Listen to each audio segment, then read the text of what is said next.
নিজের ঘরে বৈদ্যুতিক কাজ করতে গিয়ে বিদ্যুৎস্পৃষ্ট হয়ে প্রাণ হারিয়েছেন এক ব্যক্তি। মর্মান্তিক ঘটনাটি ঘটে কাঠিগড়ার তারিণীপুর তৃতীয় খণ্ড বোয়ালিপাড় গ্রামে। প্রাপ্ত খবর মতে মঙ্গলবার সকালে নিজের ঘরে একটি বৈদ্যুতিক সুইচবোর্ড মেরামতির কাজ করছিলেন মইনুল হক তালুকদার নামের এক ব্যক্তি। হঠাৎই অসাবধানতাবশত বিদ্যুতের সংস্পর্শে এসে পড়েন তিনি। সে সময় ঘরে অন্য কোনো সদস্য না থাকায় বিদ্যুতের ছোবলে মাটিতে লুটিয়ে পড়েন মইনুল হক। মইনুলের স্ত্রী ঘরে এসে দেখেন অচেতন অবস্থায় মাটিতে পড়ে রয়েছেন তিনি চিৎকার চেঁচামেচি করলে প্রতিবেশীরা দৌড়ে এসে মণ্ডলকে উদ্ধার করে কাঠিগড়া মডেল হাসপাতালে নিয়ে যান।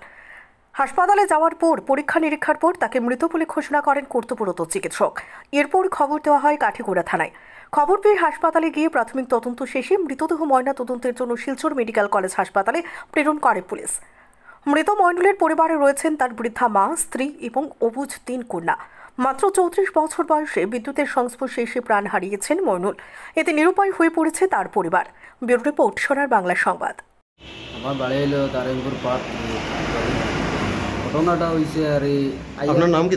আমার নাম শহীদুল আলম তালুকদার। আচ্ছা, এই বেডিন দিয়ে চিল্লা করছো না, ইয়া পাইছে বেডিন গেটলা জ্বলানা তার জ্বলানা গিয়া ইয়া পাইছো মানে মানুষটা আর বোর্ডর নিচে ফালাইলে, ওর ভিতরে আর বোর্ড হয় আর তার দ্বারে ফালাই। আচ্ছা, ও বাদে চিল্লা করায় আর আমরা আইছি, আইয়া মানে হসপিটাল লইয়া আইছি। আবার পরে সারা কইছেন যে মারা গেছেন। নাম কি? মইনুল হক তালুকদার। মইনুল হক তালুকদার।